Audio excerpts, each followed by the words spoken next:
presentarnos a nuestro distinguido ponente, se queda en uso de la palabra con nosotros el subdirector de Información Pública de la Unidad de Transparencia del Poder Judicial del Estado de México, licenciado Marco Antonio Colín Pichardo.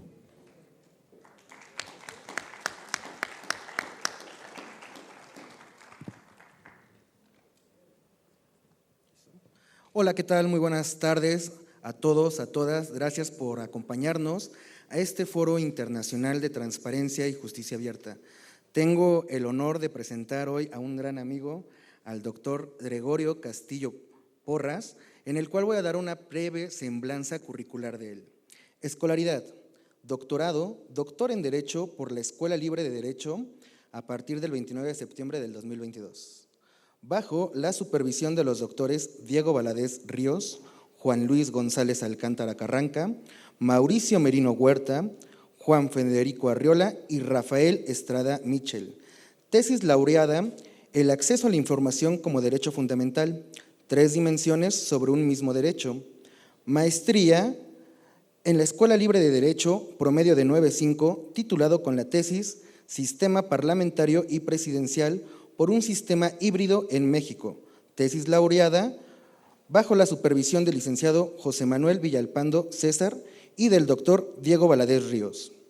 Profesional de la Escuela Libre de Derecho, promedio 9.1, tesis laureada bajo la supervisión del doctor Diego Valadez Ríos y del maestro Morelos Canseco Gómez.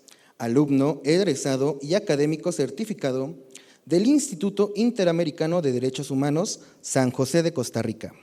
Alumno egresado del Instituto Internacional de Derechos Humanos, San Remo, Italia. Coautor del primer proyecto de reforma constitucional en materia de transparencia para el equipo de transición de la Administración 2012-2018. Voy a dar una breve experiencia profesional del maestro, entre otros cargos solo por mencionar. Actualmente es secretario de Estudios y cuenta de la ponencia del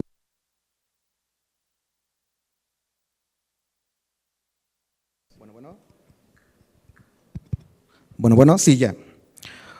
Juan Luis González Alcántara Carranca en la Suprema Corte de Justicia de la Nación, director general de Administración Pública Centralizada y Tribunales Administrativos del Instituto Nacional de Acceso a la Información, secretario técnico de la Comisión de Estudios para la Reforma del Estado, encabezada por el embajador Porfirio Muñoz Ledo. Doctor, el micrófono es suyo y el auditorio también. Muchas gracias. Buenas tardes. Primero que nada, pedir permiso para poder platicar desde allá. Me sentí un poco más cómodo por la temática que voy a hablar. Sí. Por favor, adelante.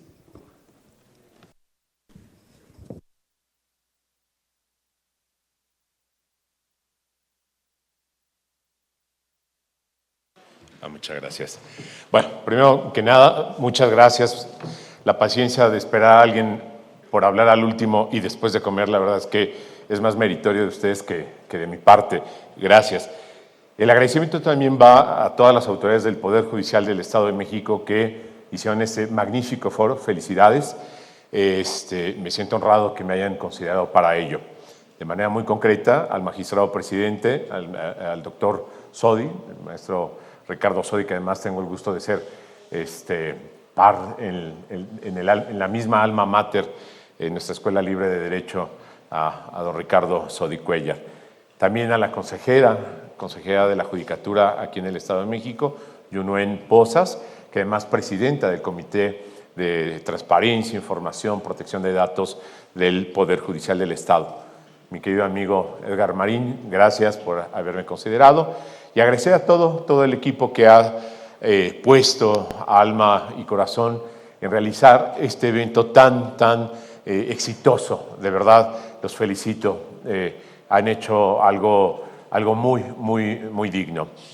Me toca hablar de un tema que, si bien está vinculado con aspectos de la justicia abierta, de la justicia digital, de protección de datos y un largo etcétera, creo que ya se dijo mucho y muy bien con todas las voces que me antecedieron. Y creo, y este es un primer punto de partida para mí, todo lo que se dijo con anterioridad resulta aplicable al tema que me toca a mí, la importancia tanto del Comité de Transparencia del Poder Judicial, de la Judicatura, como ese comité de magistrados que tiene el Poder Judicial para atender los recursos de revisión. Por lo tanto, no me voy a enfocar a repetir lo que ya con mejor experiencia y con mejor voz dijeron los panelistas, las panelistas que me antecedieron en el uso de la palabra. En realidad voy a hacer un poco de recapitulación, un poco histórica de por qué llegamos a tener un comité de magistrados, ¿sí? Y también un poco de perspectiva, porque ese comité de magistrados va a terminar siendo efectivamente el organismo garante de acceso a la información y de datos personales, si es que avanza la disparatada iniciativa de reforma constitucional para desaparecer a los organismos constitucionales garantes de estos dos derechos fundamentales, no el INAI nada más, sino también los organismos garantes locales. Bien, un poco de historia. Muy bien, pero creo que se oye bastante bien, ¿no? Creo que... Bien, gracias de todos modos. Bien, un poco de historia. Ustedes recordarán que el tema del acceso a la información, pues es, a final de cuentas, no es más que en su puesta en marcha un producto de cuño reciente, no más de 20 años, si ustedes quieren. Por supuesto, tiene el antecedente de la reforma de 1977, lo cual pues ya suma casi medio siglo. Sin embargo, cuando en realidad este acceso a la información, me voy a abocar específicamente al acceso a la información, tiene ya sede legislativa con la Ley Federal de Transparencia del 2002, ¿sí? El diseño institucional para hacer efectivo este derecho fundamental es disperso, es muy útil, funcionó bien en lo que cabe, pero no dejó de ser disperso. Y es lo que yo me he dado en llamar el modelo IFAI. Esto es que se crea una instancia para velar por el cumplimiento del acceso a la información en el ámbito federal, pero solo para lo que corresponde al Poder Ejecutivo Federal, es decir, el IFAI, el entonces IFAI, pues tenía esta vocación para atender los temas de acceso a la información en el seno de la Administración Pública Federal y a la par permitía una multiplicidad de regímenes jurídicos respecto del mismo derecho fundamental, pero con distintas instancias garantes del acceso a la información, que fungían, diríamos, con la misma competencia del IFAI, pero en el ámbito de cada uno de los llamados otros sujetos obligados. Y pongo un ejemplo. El Congreso de la Unión, con sus dos cámaras y de alguna manera pues la Auditoría Superior de la Federación, contaban con su propio comité para resolver los medios de impugnación que se interponían en contra de malas respuestas negativas de respuesta a las solicitudes de información, ¿sí? En los cuales no tenía cabida el IFAI, sino el propio sujeto obligado. Si yo le he preguntado, por ejemplo, algo a la Cámara de Senadores, el Senado tenía su propio comité para resolver las impugnaciones que yo como solicitante interponía porque no me sentía satisfecho respecto a la respuesta o, peor aún, la falta de respuesta que, en mi ejemplo estoy dando, el Senado no me hubiera dado, ¿sí? Y así el Senado tenía su propia instancia garantista, la Cámara de Diputados, la Auditoría Superior de la Federación. Nos íbamos al Poder Judicial de la Federación, pasaba exactamente lo mismo. La Corte por un lado, el Consejo de la Judicatura por el otro, el Tribunal Electoral del Poder Judicial de la Federación igualmente. Y así íbamos replicando instituciones o bien órganos garantes o con la función de garantizar el acceso a la información vía la resolución de este recurso de revisión. Este modelo que implementa la legislación de 2002 se va a replicar, como acontece históricamente en la historia legislativa de nuestro país, en las entidades federativas. Probablemente Sinaloa y Jalisco tengan por ahí el honor de haberse adelantado incluso al modelo federal, pero tal vez fuera de estos casos, estos garbanzos de a libra, ¿sí? El resto de las entidades federativas copiaron el modelo de la legislación federal y trasplantaron lo que, insisto, yo he dado en llamar el modelo IFAI. Esto es un organismo garante del acceso a la información, pero solo en relación a la administración pública en cuestión. Pongamos el ejemplo del Estado de México. Si no mal recuerdo, su primera ley de transparencia es de 2004 y crean el Instituto de Transparencia de Acceso a la Información del Estado de México y los municipios, el famoso ITAIPEM. Bueno, pues este ITAIPEM en su momento solo era competente en relación con el Poder Ejecutivo local y toda esta constelación llamada Administración Pública del Estado de México, lo cual dejaba al resto de los sujetos obligados, es decir, las otras manifestaciones del poder público local, con la posibilidad de ejercer esta función garante. Y así, por ejemplo, igual el Tribunal Superior de Justicia del Estado contaba con su propia instancia que iba a decidir y resolver esos recursos de revisión. Este modelo terminó funcionando a pesar de este multiverso, de esta atomización de maneras de resolver y regular el mismo derecho fundamental. Para 2007 se vuelve a reformar el artículo 6º constitucional tratando de buscar un cierto piso uniforme, un cierto parangón para homologar el ejercicio del acceso a la información. Aquí sí, y hay que reconocer, por ejemplo, el caso nuevamente del Estado de México, con la reforma de 2007, transitó el entonces ITAIPEM a un organismo constitucional autónomo, ¿sí? El actual Infoem, que ya tenía competencia, ya no solo para el Poder Ejecutivo del Estado, sino para todo el poder público del Estado, tanto en el ámbito de lo local como en lo municipal, ¿sí? Cosa que no aconteció lamentablemente en el ámbito federal, y el modelo IFAI se mantuvo hasta 2014. No obstante, y hay que reconocer la labor de ese viejo e histórico y hasta heroico IFAI, porque funcionaba bastante bien a pesar, insisto, de esta pulverización en la manera de regular y de velar por el cumplimiento del derecho de acceso a la información. Obviamente el diseño pues no así estaba planteado con la ley de 2002, de alguna manera se mantuvo con la reforma de 2007, aunque permitió que las entidades federativas pudieran transitar a lo que era la siguiente etapa evolutiva y natural de mejorar el tema de vigilancia y cumplimiento del acceso a la información mediante la creación o transformación de sus instancias garantes a organismos constitucionales autónomos, que era lo que se esperaba desde el 2007 que se pudiera lograr en el ámbito federal.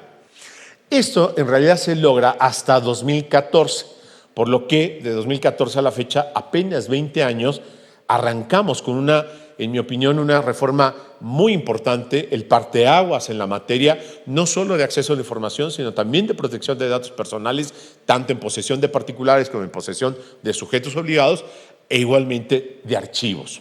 Bien, con esa reforma de 2014, de la que yo tuve la oportunidad de sacar la primera propuesta para el equipo de transición de la administración de 2012, se logró ahora sí establecer el cambio del IFAI a lo que ahora es el INAI, ¿sí? El tan maltrecho por esta administración federal, el trastocado INAI, para que ahora sí tuviese una competencia ya no solo exclusivamente encuadrada en el Poder Ejecutivo Federal y su correspondiente administración, sino para todo el Poder Público Federal, y adicional, fíjense ustedes, con esta reforma de 2014, tuviese una competencia de tipo nacional en los llamados recursos de inconformidad, lo cual, que sin duda muchos ya lo saben, pero este recurso de inconformidad era cuando el organismo garante local decidía un recurso de revisión y el particular no se sentía satisfecho por esa decisión, tenía la posibilidad de acudir a una instancia nacional, que es el INAI. Parece que hablo en pasado, todavía no acontece lo de la reforma, pero bueno, pinta que todo va para allá. Pero bueno, y evitar que los poderes fácticos o las maneras de funcionamiento en el ámbito local inhibieran el ejercicio del acceso a la información y fuese una instancia nacional como el INAI el que resolviera en una segunda instancia, en ese recurso de inconformidad, las decisiones no convenientes para los solicitantes de acceso a la información, ¿sí? No obstante, en la hechura de este nuevo diseño institucional del nuevo INAI, ¿sí?, se hizo una acotación que sale del proyecto original de la reforma de 2014, que es: pensemos bien el caso de la Suprema Corte de Justicia de la Nación respecto de qué recursos de revisión, si los va a atender el INAI o la propia Corte. Y aquí hay una experiencia de derecho comparado que es una situación muy difícil en España, que es la llamada Guerra de las Cortes. Si ustedes no lo saben, en España hay un tribunal constitucional y un Supremo Tribunal de Justicia de mera legalidad, ¿no?, un Tribunal Superior de Justicia. El punto es que ambas cortes se confrontaron y se siguen confrontando en el sentido que sentencias que emite el Tribunal Supremo son declaradas inconstitucionales por el Tribunal Constitucional y sentencias que emite el Constitucional son declaradas por el Supremo como viciadas en temas de legalidad. Entonces, he pensado que esa guerra de cortes es como Dante, el famoso Dante, hacía la metáfora de la ira. Es como un perro tratándose de morder rabiosamente el propio rabo, ¿no? Entonces, eso era lo que acontecía en España, y lo que no se quería que sucediera en México era que las resoluciones del INAI, recaídas aquellos recursos de revisión en contra de respuestas emitidas por la Suprema Corte de Justicia de la Nación, generaran una incomodidad en la Corte y esa las declarara inconstitucionales. Por lo cual se había establecido en la versión original, en el proyecto original, que todas las resoluciones recaídas a las revisiones de la Corte en materia de acceso a la información fuesen competencia exclusiva de la Corte para resolver a la vez los recursos de revisión y quitarle como esa competencia, ese fragmento de competencia al INAI, generar una especie de régimen especializado en razón de la propia Corte. ¿Y cuál es la razón de fondo? Y habría que reconocer, pues es que la Corte termina siendo como la última instancia en términos de constitucionalidad en el país, ¿no?, a nivel interno. Por eso es que se pensó. Cuando esto ya pasa, porque al final de cuentas la reforma del 14 va pasando por distintas manos, distintos filtros y criterios, evidentemente es procreada por diversas paternidades la reforma del 14, en la Consejería Jurídica del Ejecutivo Federal en esa época se decide acotar más esta excepción y no dejar que cualquier recurso de revisión en contra de una decisión de la Corte terminara en la propia Corte. Se decidió hacer una distinción, en mi opinión, algo artificial, y ahorita explicaré por qué. Asuntos de naturaleza administrativa de la Corte seguirían estando bajo la férula de la competencia del INAI, y los de naturaleza jurisdiccional, competencia de la Corte, ¿sí?, todo aquello que conoce como tribunal, ¿sí?, como función jurisdiccional, quedarían en la órbita de la propia Suprema Corte de Justicia de la Nación. ¿Por qué creo que la distinción, la separación entre asunto administrativo y asunto jurisdiccional es artificial? Porque díganme, ¿qué asunto administrativo no termina o no pueda terminar siendo un asunto jurisdiccional que pudiera ser competencia, ok, tal vez no de la Corte, pero sí tal vez de un colegiado, un juzgado de distrito, pero muchos de esos asuntos, claro que también pueden terminar siendo parte de un asunto de competencia de la Suprema Corte de Justicia de la Nación. Bueno, no obstante, la finalidad que se buscaba de darle esa referencia, esa deferencia, mejor dicho, a la Corte, se logró. No obstante, esta distinción entre lo que es administrativo y lo que es jurisdiccional. Para ello, en sede constitucional, en el artículo 6 de nuestra Carta Fundamental, se estableció y se prevé la creación de un comité de ministros, de 3 ministros de la Corte, para tener las funciones del INAI en el concepto de órgano revisor de resolución de los recursos de revisión. Esa es la historia de cómo nace esta figura, que en mi opinión me parece correcta, por supuesto perfectible. Y ello, como lo mencioné al principio, las entidades federativas se ha tendido en la historia legislativa del país a retomar, pues, se vale, las buenas ideas que acontecen, como dice este federalismo del centro a la periferia, pues se retomó esta figura y se retoma particularmente en el caso del Estado de México, y hay un acuerdo, corríjanme, que es noviembre de 2023, cumplirá apenas un año, y este comité pues cumple la misma función y se justifica por las mismas razones que se crea el comité de ministros en la Corte, pues hay un comité de magistrados en el Poder Judicial del Estado de México. Ahora, dicho esto un poco de historia, viene el reconocer la importancia tanto del comité y de los comités de transparencia en general y también el del comité de magistrados. No es casualidad que los comités de transparencia sean la autoridad máxima en la materia al interior de los sujetos obligados. Comité de acceso a la información, transparencia, datos personales y tal vez tengan la competencia en materia de archivos. Para las tripas del sujeto obligado, para el interior de cada sujeto obligado, ese comité es la autoridad máxima, solo superados por la autoridad que pueda tener el organismo garante.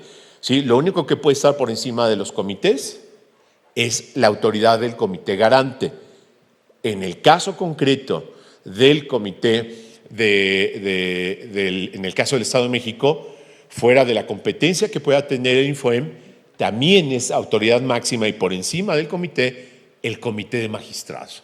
Ahora, cuando se construyen los comités de transparencia, que eran los comités de información de entonces, de acuerdo a la legislación de 2002 y legislaciones anteriores, no se le dio la debida importancia a la conformación de este comité. Mandaban a cualquier funcionario, y no lo digo en un plano para denostar a nuestros compañeros, porque eran colegas funcionarios que no tenían un poder de decisión. Y francamente era algo de lo que se querían desatender, no enterarse las máximas autoridades o los titulares de los sujetos obligados. O sea, a mí no me vengan con esa medicina rara que se llama transparencia.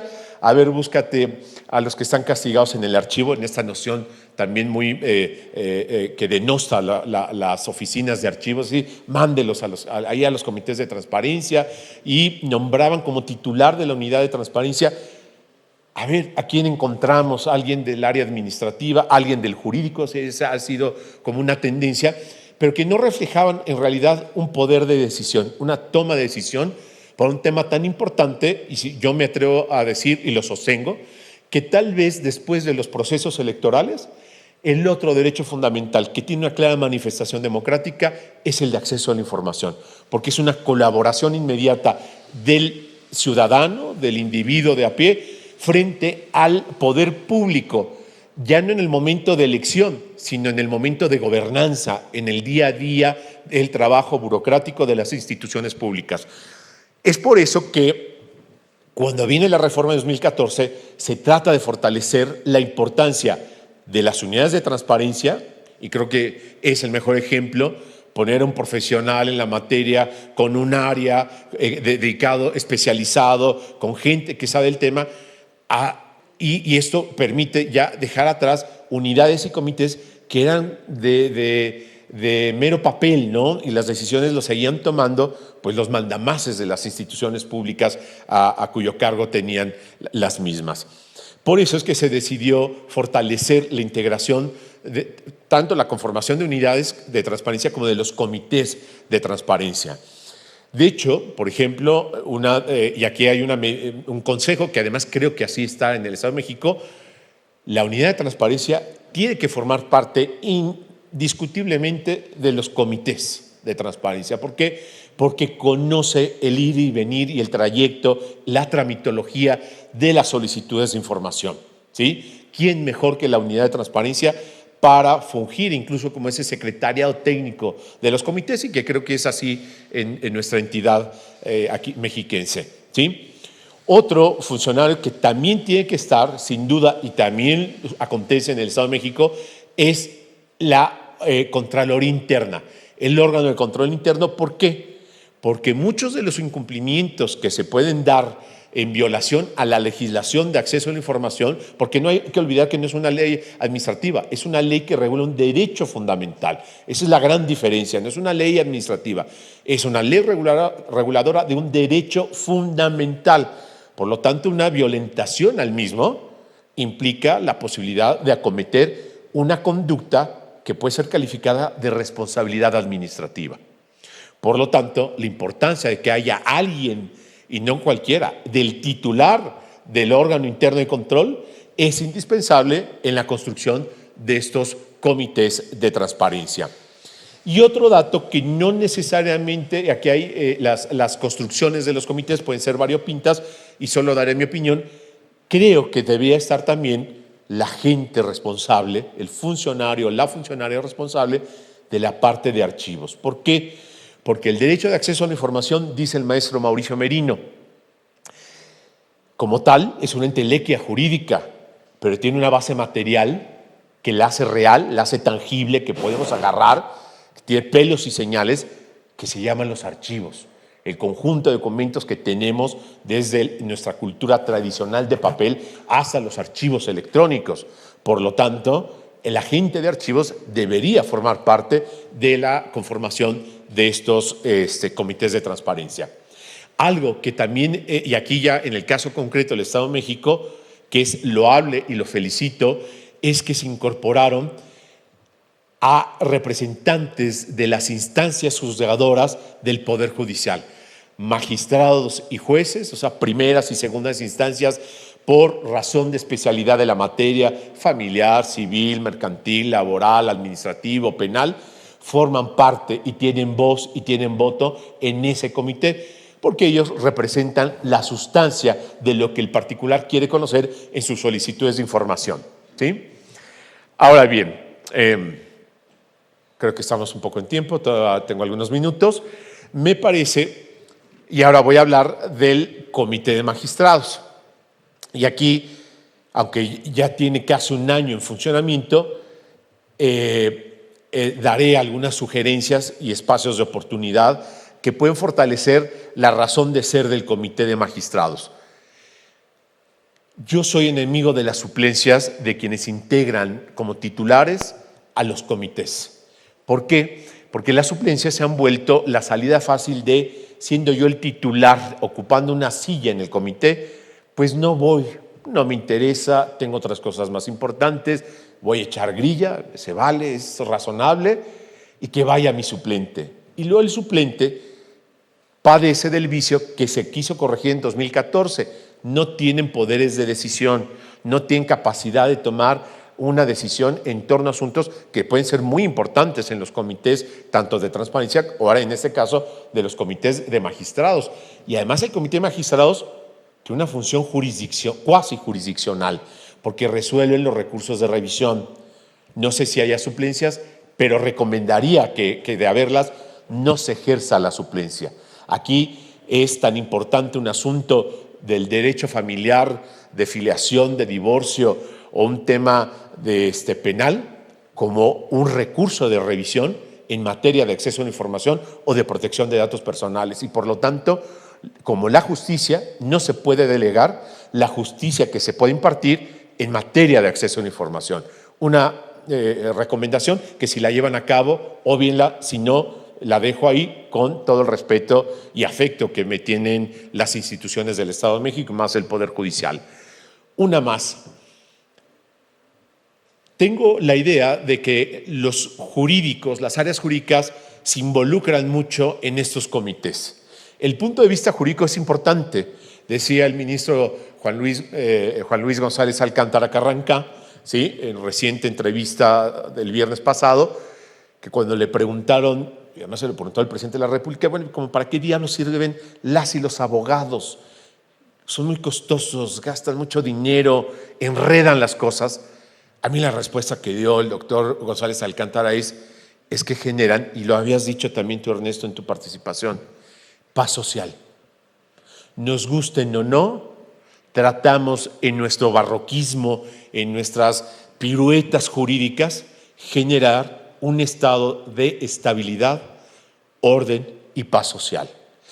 Por ello, si bien es importante, y aquí viene la sugerencia del Consejo, ¿es importante el punto de vista jurídico? Sí, pero en una materia tan flexible, tan light, si me permiten el anglicismo, como es el acceso a la información, no juridifiquen tanto la materia, porque entonces sí, se va a volver un dolor de cabeza y un derecho tan ciudadano, tan carente de formalidades, de rigorismos, de estas cosas que a los abogados nos gusta de ponerles rococó a los pasteles. Bueno, es mantener su naturaleza ciudadana. Y cuando hablaron de justicia abierta, uno de los temas principales es participación.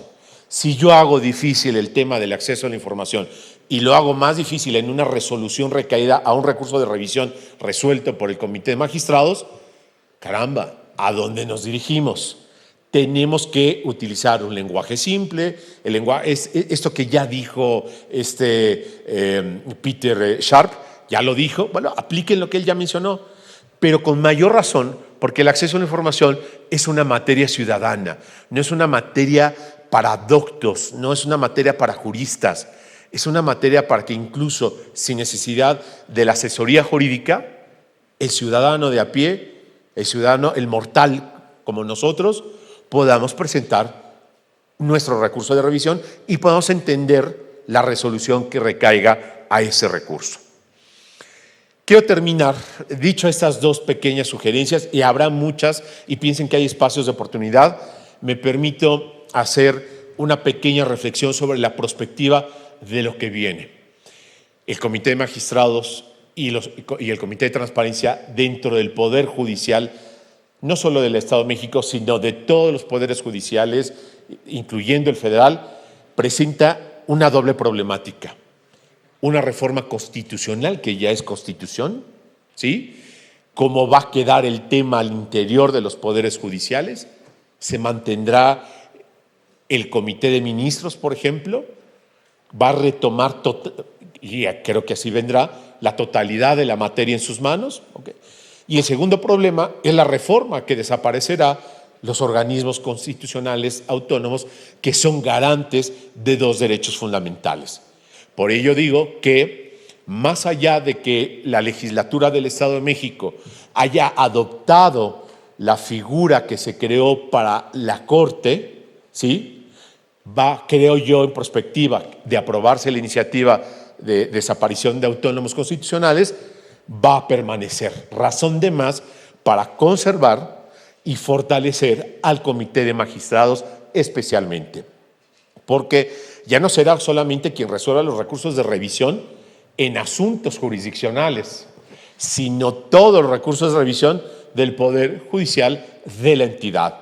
Por lo que exige y supone entonces fortalecer esa instancia y generar todas las medidas que se han dicho el día de ayer y el día de hoy de colaboración, de participación, de transparencia, de justicia abierta, de bases de datos abiertos, de minería de datos, de digitalización, de acercamiento, aquí sí utilizo, me parece correctamente, el término, una verdadera democratización de las funciones jurisdiccionales y en este caso, con mayor razón, del acceso a la información. Dicho esto, pues no me resta más que agradecer su atención y pensar que apenas estamos empezando lo que viene en ciernes. Ya tenemos una reforma judicial aprobada, es constitución, nos guste o no, pero apenas es el inicio. Falta la implementación de la puesta en marcha de ella. Y si viene, como vienen estos torrentes de afanes, no de deconstrucción, sino de destrucción institucional, tenemos que enfrentar ahora qué es lo que va a suceder con los temas de acceso a la información y de datos personales en este caso, en el Poder Judicial. Muchas gracias por su atención.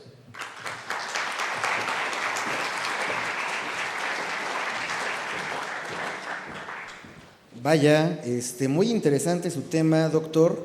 La verdad es que quiero retomar alguna de sus palabras. La función principal de los ministros de la Suprema Corte de Justicia, como los magistrados del Poder Judicial del Estado de México, es vigilar que las leyes y actos de autoridad se apeguen a la Constitución y no vulneren los derechos humanos de las personas. Ahora bien, la finalidad, como bien lo comenta usted, de los comités de acceso a la información y a la transparencia es ofrecer una herramienta útil y accesible que contribuya a la consolidación de una justicia cercana a las personas, abierta y comprometida con la rendición de cuentas institucional. También quisiera mencionar, si me lo permite, doctor, tenemos algunos ejemplares de la autoría del doctor Gregorio Castillo Porras, en la cual se pueden encontrar en los estantes que están aquí afuera, por si gustan. Es un tema interesante de los libros del doctor y además hay que aprovechar que se los puede autografiar. Gracias, Marco. Si me permiten una acotación, agradezco el comercial y aclaro, no vengo yo a hacer negocio en la venta de los libros. Por mi cargo no puedo recibir ningún ingreso distinto al de mi sueldo como funcionario en la Corte, y eso que está ahí de los libros pues es ingreso para la editorial. A mí lo que me interesa es que se difunda el texto y jamás me haría rico con las regalías de un libro, por supuesto, pero bueno, agradezco la difusión. Gracias. Y finalmente, quisiera terminar con un agradecimiento al estimado maestro José Edgar Marín Pérez, titular de la Unidad de Transparencia del Poder Judicial del Estado de México. Con profundo agradecimiento me permito reconocer su destacada labor y liderazgo en la realización del Foro Internacional de Transparencia y Justicia Abierta 2024. Este evento ha sido un espacio invaluable para la reflexión, el intercambio de ideas y fortalecimiento de nuestras políticas de transparencia y acceso a la información. Gracias por su constante esfuerzo en garantizar un servicio íntegro, accesible y por fomentar una cultura de apertura y responsabilidad que resulta esencial para el buen funcionamiento de nuestras instituciones. Muchas gracias, maestro. Y finalmente también a nuestra consejera, la maestra Cristel Yunuen Poza Serrano, presidenta del Comité de Transparencia, Acceso a la Información Pública y Protección de Datos Personales. Su dedicación y compromiso para promover una cultura de justicia abierta y el acceso a la información pública han sido fundamentales para el éxito de este foro.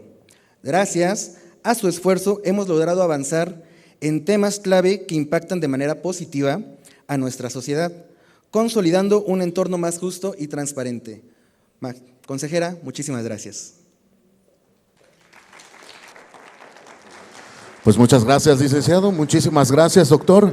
Es un enorme placer escuchar una disertación de esta magnitud, ¿no es así?